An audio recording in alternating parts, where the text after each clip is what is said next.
There we go. Now we're recording. So we'll have the recording. We'll post it out as soon as I have a chance to just chop off the dead space at the beginning and end.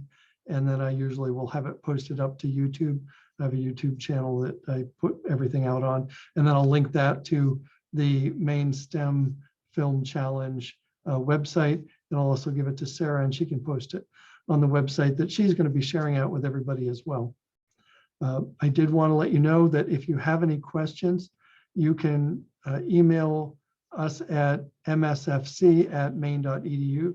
That's just Maine STEM Film Challenge. In case you forget, why we put this particular presentation together was that it's part of our new Maine STEM Film Challenge. And we've asked Sarah from the library to talk to us about copyrighted materials and how we can find stuff that teams and children around the state can use without getting into trouble. Not that people are going to be hunting them down, but it's just good to know. It's a good skill to learn ahead of time. Most schools are taking it very seriously, trying to make sure that that both their staff and their students are doing good work. Hey, if I have educators on here, I'm going to do a really quick 1-moment plug. I just found out this week, or at the end of last week, Netflix documentaries are now available for full showing in your classroom. You're allowed to show them once, so you can't show them 8 times to 8 different classes. But if there's a particular Netflix documentary, you can actually show it in your class in the Netflix agreement. If you search for it, you'll find that there. We're considering actually showing 1 or 2 here at the university this semester. That's fairly new for Netflix, and it was just kind of a cool something new that you can take advantage of. I think that's all I wanted to mention. I'm going to pop up the first poll.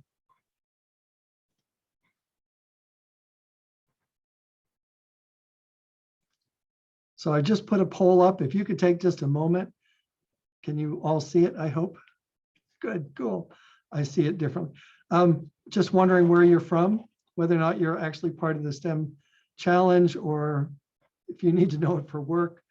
I know we have some teachers on here, and we have some folks that obviously saw it someplace and wanted to know more about plagiarism. So while we put this together for the STEM Film Challenge, the principles should apply to folks outside that as well. And it looks like most people are from work. So good to know, but I know we're going to be posting it online, and I think most of our teachers will see it that way. I think that's everybody, so I'm going to go ahead and end the poll. Thank you very much for that. And now one more quick question, and then I'll be done. Who are you? Where are you coming from? I think most of you are probably going to say professional or other, just based on the first question. But we wanted to know who was attending.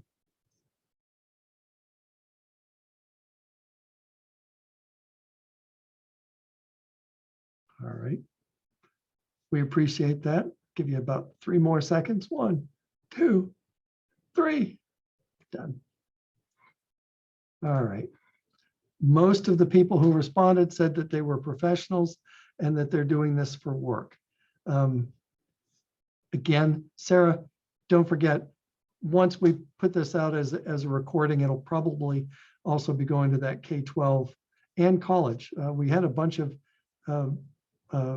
University of Maine folks, both professionals and some students register. I'm not sure who's on the call.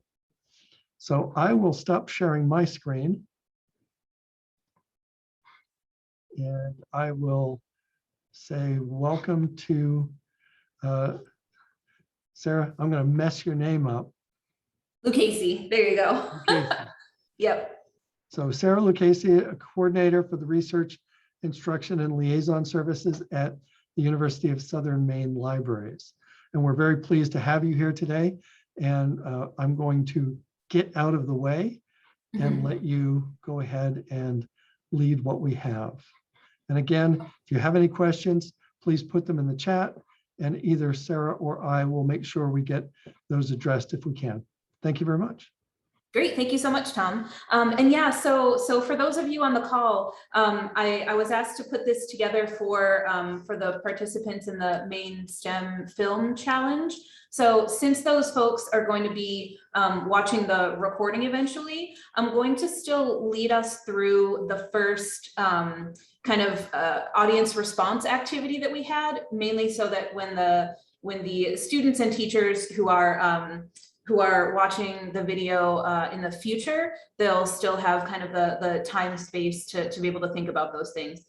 So I will ask you to very briefly for a few minutes put on your 8th grader hats and respond to the first couple questions as if you were a student who's looking to make a video for the Maine STEM Film Challenge. So I'm going to go ahead and share my screen and we can get started. Okay. So welcome. We are here to learn basically how not to plagiarize in making your videos. Basically we'll be going through learning a little bit about copyright, and then also learning how to make or how to use materials from the internet in ways that you are not accidentally using any materials that you're not supposed to be using.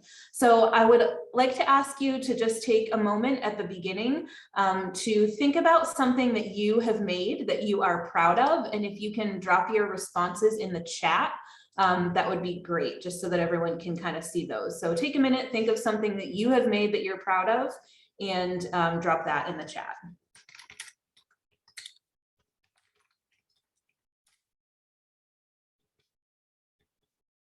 Ooh, an end table, great. Honors thesis, nice. Cross stitch wall hanging, awesome. Painting, okay. Video series, excellent. All right. So we have some creative folks in here who are making some really cool things. What might be the benefits of sharing that thing online? Ooh, a webcomic, awesome. Wider audience, great. More learning and access, yep. Promotion, great.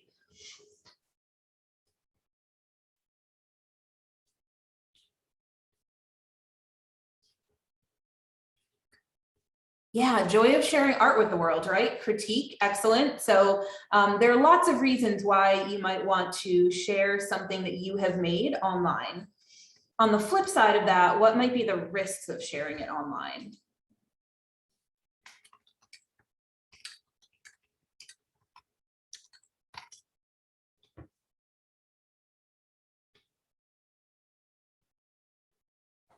Okay, your idea is getting stolen.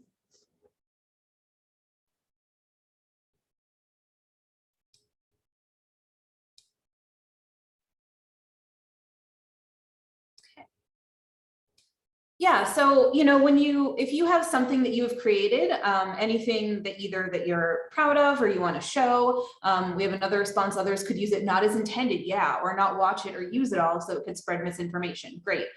So I mean, you run the risk of potentially someone just straight out stealing the thing that you've made, or potentially not using it the way that you want it to be used. Loss of revenue, also a possibility, thank you. So there's both benefits and risks to sharing something that you have created online. So what we're going to be working through today are kind of what copyright is, and sort of how that is meant to protect things that people have created and shared, and then work through what a license that lays on top of copyright called Creative Commons, what that is, and then how you can find Creative Commons images, music, and video clips for use in videos, and the proper ways to give credit with Creative Commons. So that's kind of where we're headed today. I would just need to give a quick disclaimer that the information provided in this presentation does not constitute legal advice, and all information, content, and materials available in this presentation are for general informational purposes only. I have to say that because copyright is an area of law, so none of this is meant to constitute official legal advice. So I'm going to just really quickly set the stage for talking about copyright by talking about a wider concept that copyright is part of called intellectual property. So when we talk about intellectual property, you will also sometimes see it abbreviated as IP. That's a set of laws and regulations to help people protect their ideas. And there are 4 different major areas of intellectual property. The first thing that you have as part of intellectual property is trade secrets. That basically refers to confidential information that would be valuable to a company's competitors. Copyright, which is what we're going to be talking about today, is used for anything that is more creative. So things like images, written text, songs, even representations of data, which we'll be talking about in a moment. A third area of intellectual property is patents. These can be used to protect the function or the design of an invention. And then finally, there are trademarks, which are used for logos, business names, and slogans. So we're not going to be talking about items 1, 3, and 4 much. I just wanted to kind of set the stage to show how copyright fits into all these other protections that help both people and businesses protect their ideas. So just a brief example about how one company can have all of these. So if we think about Coca-Cola, their soda recipe, so how they make their soda, is a trade secret. Their copyrighted things are the more creative elements, like their advertising jingles and things like that. They have patents for the design of their glass Coke bottle, but also for things like the artificial sweeteners they've created and even vending machines that they have invented specifically for Coke. And then the trademarks would be things like their name, the red and white logo, their slogan. There can't beat the real thing is like a slogan of Coca-Cola. So any one company will have all of these different types of intellectual property. But again, all we're really going to be concerning ourselves with today is copyright. So some basics of copyright and kind of what you need to know in order to use things properly for the Maine STEM Film Challenge. Copyright is the area of intellectual property that protects, again, those creative works, anything that people have made that has some kind of creative element to it. So this includes things like writing, both fiction and nonfiction, music, art, and video. It can also include other things with some kind of creative element. So things that people don't typically think of as being copyright protected are things like graphs or something that contains any kind of graphical presentation of data. So if we look at the image here on the left side, this is a graph that has 2 different elements to it. There's the data itself, right? Just the raw numbers. And then the creative part is how the person who created this graph has chosen to represent that data. So there are so many different ways that you could take this raw data of how many speakers there are of these different languages in Africa. You could present that in so many different ways. And the way that they've chosen to do it with these, the bars and the colors and the different elements there is an element of creativity to that. So while copyright does not include things like facts and processes and procedures, so the actual data itself here is not copyrighted, meaning you could take this data and make your own graph about that data, though the graph itself is copyrighted because it includes some kind of element of creativity of how this person has chosen to represent that data. So you'll notice here under all of the images, I have image credits, including some of these CC statements with a whole bunch of different other letters after it. We'll go into what all of those mean in a moment.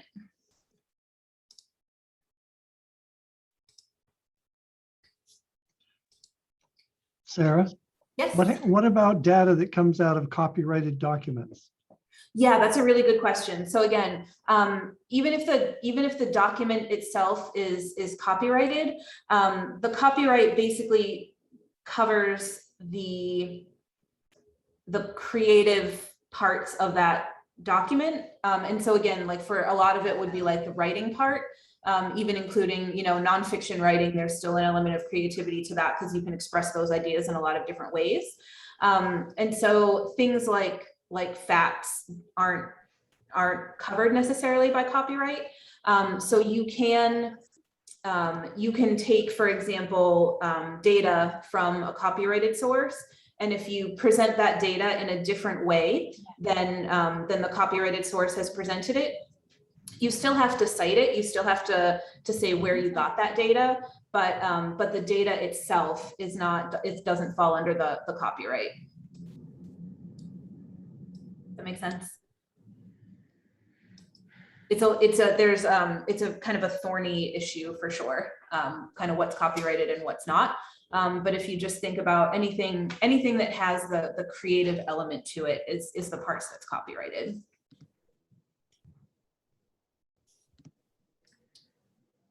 So when someone has copyright to something, what does that refer to? So the things that the creator is allowed to do as the person who has copyright are reproducing that thing. So if you have an image that's copyrighted, you can control copying of it. What we call derivative works, which are works that are based on the original. So if you take an image and modify it in some way, that's considered a derivative. They can control the distribution of it, so how it's published and how it is sold, and then any kind of public performance or display of that image. I'll say, since you all are here for professional purposes, I did have a slide about fair use. I was not going to include that for the Maine STEM Film Challenge because I didn't necessarily want students to have to wonder about whether something they were trying to use counted as fair use. But for example, fair use covers things like educational purposes, as long as you are only using a small portion of the copyrighted material. And you can see an example of that actually right here on this slide. This image is actually copyrighted by the Canadian Copyright Licensing Agency, but this counts as a fair use because I'm doing it for educational purposes. I'm not making any money off of this presentation, and I'm only using a small portion of what's copyrighted. So this is one image from like a whole comic about Captain Copyright. So this counts as a fair use because it's a small amount, not making any money, and it's for educational purposes. So there are, you know, if you wanted to get into a little more about the nitty gritty of fair use, we could potentially do that at the end where Tom might be able to more easily kind of clip it off of the recording that's going out to the Maine STEM Film Challenge folks. So there is there's kind of a movement among people, sort of creators online, to be able to release their content in a way that is more easily usable by people without violating copyright law. So you may or may not have heard of Creative Commons licenses before. This is not something that exists instead of copyright. So if you come across something on the internet, for example, that has a Creative Commons license attached to it, that item is still copyrighted by its creator. But the creator then takes their copyright rights that we went over in the previous slide and says, I'm gonna like give away some of these rights. I'm gonna allow people to use this as long as they attribute me, or I'm gonna allow people to use this and make modifications to it. Any kind of, you know, if they want to modify it, adapt it for different purposes. So the owners of items that you find under Creative Commons licenses still do have that copyright. They have just chosen to do this extra thing with it, which is share it with people in a way that makes it much more easy for folks to use and reuse. So this chart is basically for people to refer back to, and I will share a website where I've also put this chart to be able to refer back to, because it's really useful. So in the gray column here, we have all of the different types of Creative Commons licenses that are out there. So I'll just give kind of a brief rundown of what these different things mean, and then they can be combined in basically any way. So the most basic and what you'll find as kind of the baseline level of Creative Commons license is this CC BY. So anything that you see that starts with the 2 C's, that stands for Creative Commons, like the CC BY that you see down here in the lower left of the slide. This is indicating that this image itself is under a Creative Commons license, hence that CC, and that the stipulation that the creators have put on it, this BY, means that I have to tell everybody who it's by. That's what the BY doesn't really stand for anything. It just means I have to say who it's by. So no matter what, even if you use something under a Creative Commons license, at the very baseline level, you still have to tell people who the original author of that item was. So creators can also choose to put some additional stipulations on it. So for example, they can also say this SA for share alike means that if you do use this for some other purpose, you have to share it under the same license as the original. So if I make a presentation with an image that has CC BY SA, meaning I have to share who the image is originally by, and then I also have to, when I share it, not put any additional restrictions on it beyond what the original author has. The ND for no derivatives gets at what one of the responses that someone put in the chat, meaning that you can't, if you put something out there with a CC BY no derivatives, they can't change the original intention and like present it in a new context. So someone can't take what you've put out there and make some kind of derivative work. And then the last one is this non-commercial one, meaning that someone can't take what you have put out there for free and make money off of it. So that non-commercial is on there too. And then you can see that you can combine those in basically any way that you want to. So these are kind of all the different Creative Commons licenses that you will see out there. And I'll also share with you in a few minutes a website where there's a lot more information about each of these different types of licenses. So if you come across one on something that you want to use, you'll be able to look it up and know exactly what you're allowed to do with it. But that's kind of what this chart is meant to do as well. So for the Maine STEM Film Challenge, what you will need to be on the lookout for is anything that has this ND or no derivatives on it, meaning if you follow this across here to the X's, it means that is something that can't be modified or adapted. So when you are looking for items that you can use in your videos, so any like video clips or images or sounds, you won't be able to use anything that has this no derivatives on it because the people who put that out there don't want it to be used in any kind of way that modifies or adapts the original. But all of the other licenses are ones that you would be able to use. And the vast majority of what we're going to see when we go out to some of the different sites where these live are the CC BY and the CC BY SA. So these top two are most of what you're going to see.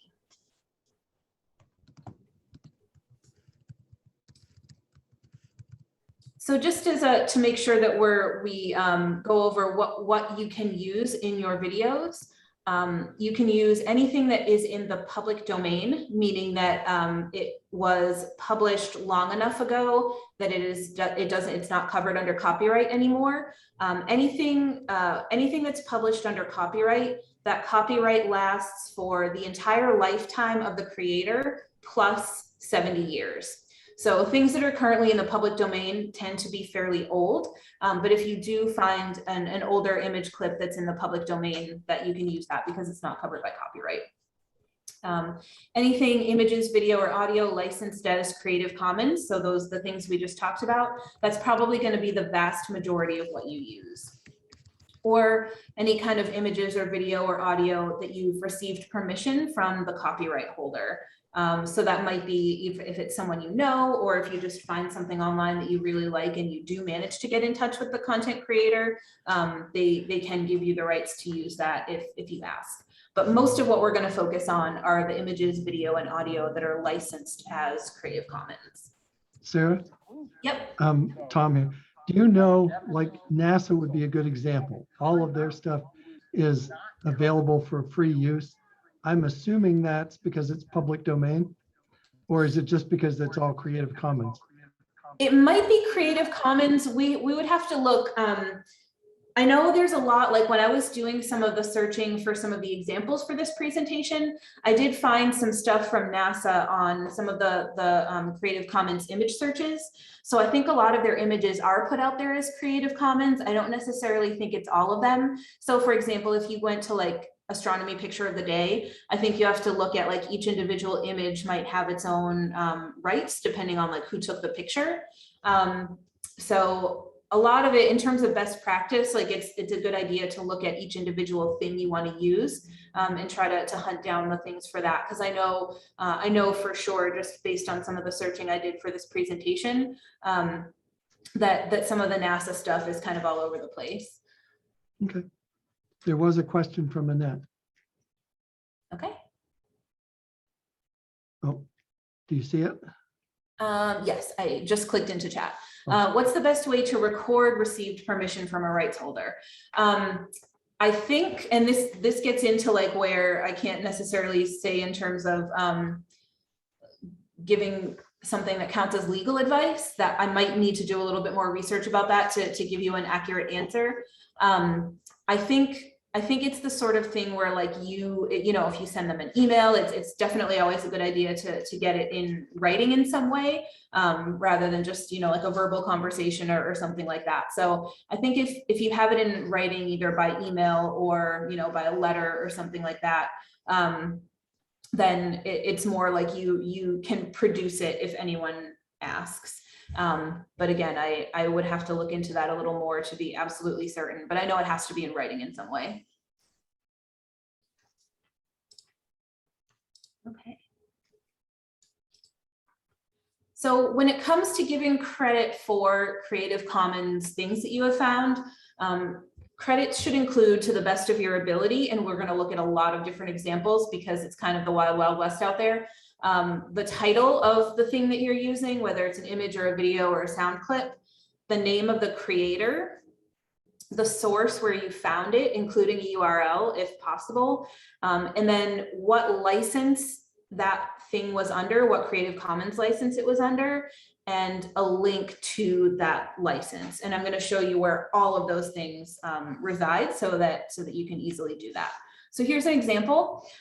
This is the latest Saturn portrait, and this is a good example, Tom. This is by Hubble, and I found this on Flickr. And then it's by Hubble, ESA, A. Simon, and MH Wong. And then I have this CCBY here too as well. So what I have, you can see that the latest Saturn portrait and the CCBY are showing up in orange. These link out to some different things. So the latest Saturn portrait link goes out to the original on Flickr, and then the CCBY links out to the description of that particular license on the Creative Commons website. So I'm going to share this link in the chat so you don't have to worry about clicking on it I don't think you even can click on it on my screen, but I'm gonna stop my share momentarily and put the link to this in the chat, and then I'll reshare, and we're gonna take a look at this guide that I've put together and some of the different places where you can find sources for Creative Commons images, videos, and sound. So let me grab this link. And it's going in the chat. So you're more than welcome to click that link and explore a little bit. And you're also welcome to just kind of watch and follow along as I show a few different things depending on kind of what would work best for you. But I'm going to reshare my screen now, and we'll take a look at this website. So you'll be familiar with the Creative Commons license image here. This is here for you to refer back to if you want or need to. And then another thing I've done, I replicated all of the information about giving credit for the different things that you see. So that's there as well. In the giving credit box down here at the bottom, where it says links to all the Creative Commons licenses, This is where you can find all of the different information under here where it says the licenses. There's a little bit of information about each of the licenses that we talked about that were on that chart. And so when you want to link to the license, you would come down here, find the license that you need to link to, and then do view license deed. And this is going to be the link that you want to copy and paste when you link to the license that the work that you want to use was found under. So basically what this does is just really quickly and easily tells people what they're allowed to do with the material that you have linked. So again, this is the example here, the latest Saturn portrait by Hubble ESA, A. Simon and M.H. Wong. And then I've linked here this link where it says CC BY goes back to that Creative Commons page where it tells people what they can do with it. And then the latest Saturn portrait links out to where that lives on Flickr with the full credit to all the people who are involved in that. And now I'm stuck on this because I can't get back up to my tab to close it. The tray for the screen sharing gets in the way of tabs. If anyone has experienced that, it's a great time. So what I'm going to take a few moments to do is show you around a few of these different sites where you can find images and video clips and audio, and just show some examples of where you might have to look in order to find the right credits to give, because every website is a little bit different. And so you just have to get used to hunting around a little bit for the right credits to give. So I'm not going to go into like every single website, but I'll just show a few examples from images, from video, and from sounds to show you kind of what you should be looking for and what information you'll need to get from each of those things. Oh, you're welcome, Tom. And if anybody knows of any other sources for images, video, or audio that do those Creative Commons searches, by all means, let me know and I'll add them to this. I want to kind of give people as many options as possible. So one of the ones I use a lot that I really like is this Pixabay. So I'll show a few things in Pixabay. I've been on a Saturn kick recently because my sister just got a new telescope and we've been looking at Saturn. So you can do this search for pretty much anything. And then when you click on an image itself, it will give you a little more information about how you should be crediting it.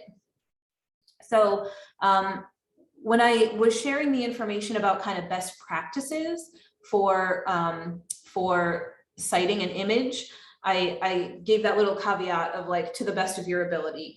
And so that comes into play here because, for example, not everything that you find on any of these sites has a title. So this, for example, when you hover over it, you see it has a bunch of keywords that if you were going to search for it, you might do, but the image itself doesn't have a title.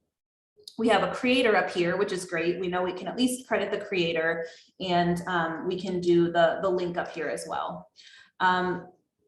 For this one, we can also take a look down where it says the Pixabay license, free for commercial use, no attribution required. So they basically have done something that is more than a Creative Commons license. And this will come into play in a couple of the other videos a couple of the other sources that we look at. But basically, if a site says they want credit in a different way, that can like override the Creative Commons. And so if they say no attribution required, then you don't have to put that like CC BY license in, for example. I still think it's best practice to credit where you got it. So I always kind of try to do a little extra in that way. And if you do where it says free download over here, it will let you download it. It will say, no, I'm not a robot.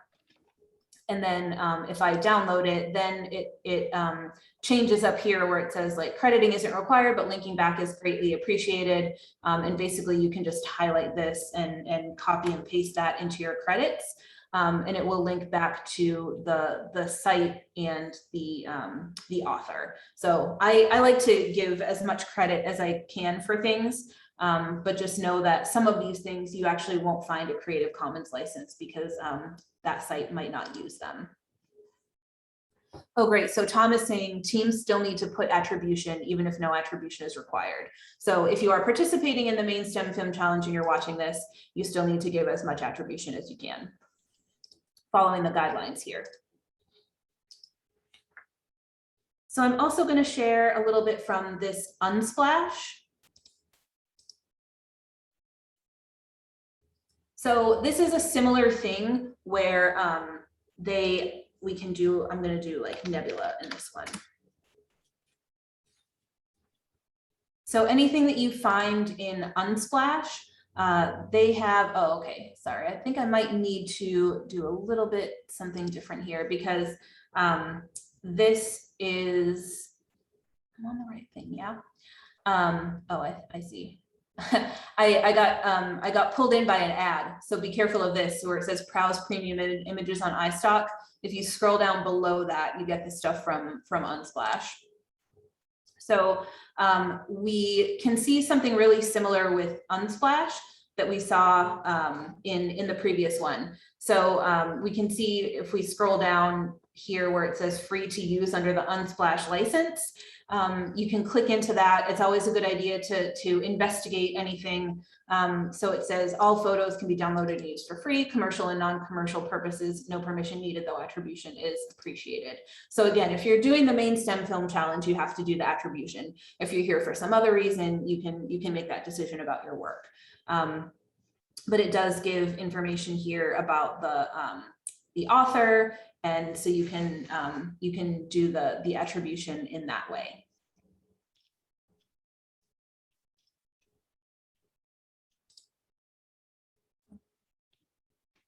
Oh, okay, yes. So we have a question in the chat. Having a clickable link is great for a website, but not really viable for credits in a film. So would you instead have a second line with the URL? So I would, it depends, I think, on how and where you're sharing the film. So I know, for example, if you're doing something like something that's meant to be put on YouTube, people will put the credits with the links like in the description. Like you might have embedded within the video itself, like some credits so that it stays with the video. But you can put links in the description or elsewhere if you're putting it on a website somewhere. You can have like a separate area for the credits. But yes, if you're doing it within the context of like the film itself, if you had a credits portion embedded within the film, you can put the URL in there and then put the clickable part of the link like in a description of some kind.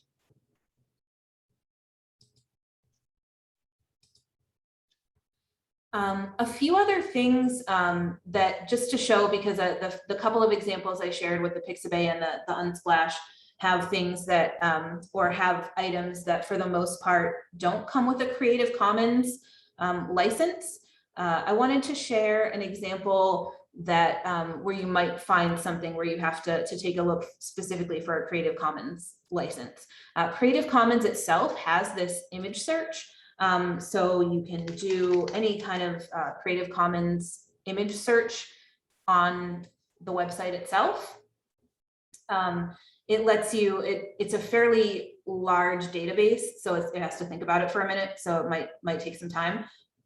But you can get a whole bunch of images here that you know all have some kind of Creative Commons license attached to them. And you can even filter on the left-hand side here by like what type of Creative Commons license you want to look for. So when you click into it, again, this it seems to be taking a while to load, but at least when you hover over it, it lets you see the different things that are allowed there. So I think I was looking in this site both yesterday and today, and yesterday it was working fine. Today the images seem to be slow to load for some reason, so don't let that deter you from potentially using this if it's something you want to use, because it is a really large database of images.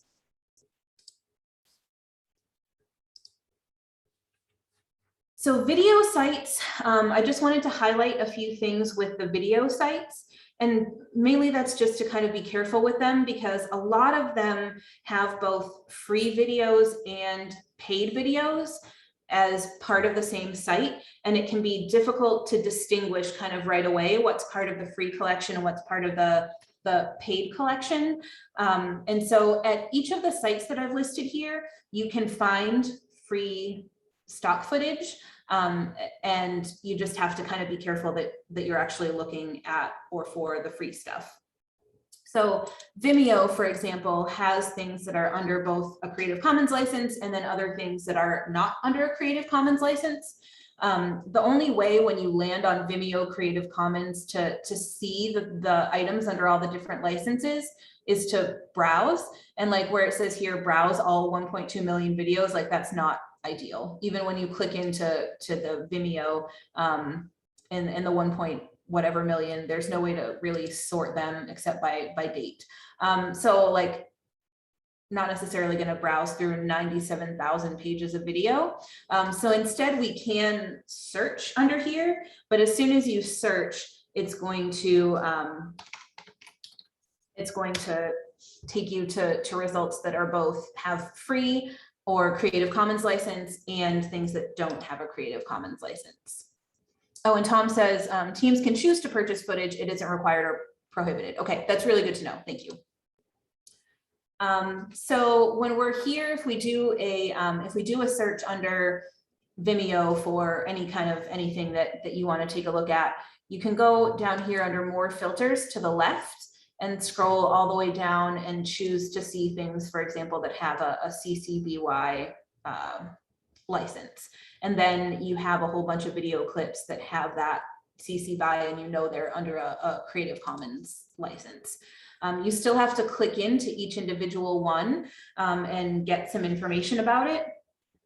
There should be more information, you know, about the author and things like that once you click into the video. One thing I've noticed under the Vimeo with the Creative Commons one, it doesn't necessarily say on once you click into the video itself what the license is. So you kind of have to like remember what you selected over here for a Creative Commons license, so that then when you go to attribute it, you'll have that information. Oh yes, and Tom wanted to call attention to the price over here as well. Yeah, you can filter for both free and CC BY. For the most part, anything Creative Commons is shared for free, but it's a good idea to know both of those filters. And then another one I wanted to just show a couple things about is this Videvo, not quite sure how they pronounce it, but it's one of those things. This is another one where it has both free videos and paid videos together. So it's great to know that, you know, for example, for the Maine STEM Film Challenge, you can use both free and paid, but if you want free videos, you don't want to accidentally get yourself with like a paid video in your cart. So I'll show an example of that here as well. So this is another where you have to do the search and then filter afterwards. So I've done the search and then I can go to the filter up here, this blue button above all the videos. Anything that you see here with a lightning bolt is a premium video, meaning that it is not free. So you have to like uncheck the premium clips and the editorial clips. And then you'll get the ones that are available for free. This is another where, you know, they say that you don't necessarily like their idea for it is that you can use it royalty free and use it in all projects in media. I'm still not, you know, you might land on this page and say, I'm still not quite sure what that means. If you click to learn more here, you'll learn that that they do use this Creative Commons CC BY attribution. So you can attribute it under that CC BY license. So again, all of these sites are a little bit confusing in the sense that they all kind of put their information on in different ways. And a lot of times you have to kind of dig a little bit to find out how you are and are not allowed to use some of that information. But you can always contact the library if that's something that, that you need some guidance with. And it seems like the sound clips are the easiest to kind of figure out and attribute. So for example, under the sound Bible, you don't even have to click into it to figure it out. They just all have, it says attribution, attribution, attribution. That's that CC-BY license. So it gives me an ad, but if you ignore the ad for a second, it'll go away. And then it will tell you here where it says attribution 3.0. Again, that's the CC-BY. I think everything in this Sounds Bible is the CC-BY. So they have both sound effects up here and royalty-free sounds, but they're both under the CC-BY attribution license. The Free Sound site has a lot of great things that are all seems like are under the CC-BY license. So you can search for sounds and you can browse them as well. So any sounds that you click into, it will tell you Creative Commons over here. This work is licensed under the attribution license. And it links you out again to the description of what you're allowed to do with that license. And this will tell you this one has a title of the sound, and then it has the author information listed here as well. So it should be fairly easy on this Free Sound to figure out kind of all the different aspects of the attribution that you need to give. And then the Free Music Archive is also one that is very easy to tell like what you can do with some of these things. So this has it right here on it, the CC-BY-NC, meaning you have to say who it's by, and that NC, if we refer back to here, means non-commercial, meaning they just don't want you to make any money off of however you're using this. So this is another one where, you know, a lot of these songs on the Free Music Archive are like full-on songs. You might find some useful ones, for example, for the Maine STEM Film Challenge under instrumental. And then even under instrumental, you know, you might want ambient sound or something like that. But you might, for example, just want like a 30-second clip of one of these longer songs. And if that's the case, as long as it doesn't say that ND for no derivatives, you are allowed to do that. So this is, for example, a 5-minute and 29-second song. If you decided you wanted just 30 seconds worth of it, you could clip that. You would still give the exact same attribution as if you were using the full song, but you're allowed to do that because it does not say no derivatives here. And I believe, I don't know if the FMA does, but some of these sites allow you to filter for the length of time you're looking for. Yes. So if you have a 3-minute and 35-second film that you need something that fits that exactly or very close to it, you should be able to find it. Yeah, so that's a great, I noticed that too when I was doing a lot of these different searches. If you search, then both for the videos and the audio sites, you can usually narrow down by the amount of time that you want it to be.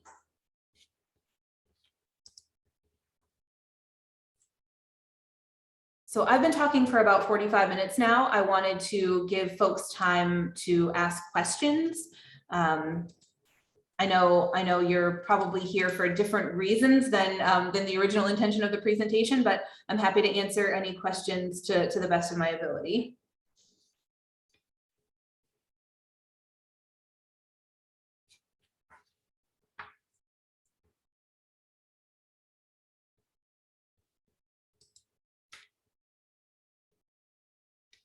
Okay. Tom, is there anything else that you want me to talk about? No, I think that's great. We'll certainly put it on the website. And anybody who was on today's call, I know one person had to leave a little earlier. I will get out, I'll send out the link for this video and a link for your website and a link for the Maine STEM Film Challenge. And of course, if anybody has any questions about the Maine STEM Film Challenge, by all means, reach out to us as well.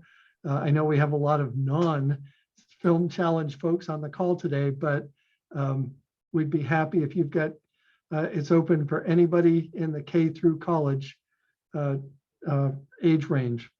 And they have until November 20th to create a 3 to 10 minute film. So if you know any youth or college students who are interested, let us know. And a huge thank you to Sarah for spending her afternoon and probably a few afternoons getting ready for today. It was great to have you. Yeah, thanks so much, Tom, and thanks everybody attending. I want to say, even if I know, again, if you're here for a different purpose than the Maine STEM Film Challenge, I'm going to drop my email address in the chat. I would say that, you know, over in the library, I'm much more knowledgeable about Creative Commons than I am about copyright as a whole, but I'm still have a little bit of information about copyright. So like if you have, I know in a lot of these cases, everyone kind of comes with their own use case in mind, like I'm making a video for this, or I'm making an infographic for this, or whatever. So if at any point you feel like you want to kind of talk through your specific case and what you might want to use and how you might want to go about finding things to use, you know, we're always more than happy to do that, even if you're not affiliated with USM. As a public university, we do research help for anybody, not just USM folks. So please don't hesitate to reach out. All right.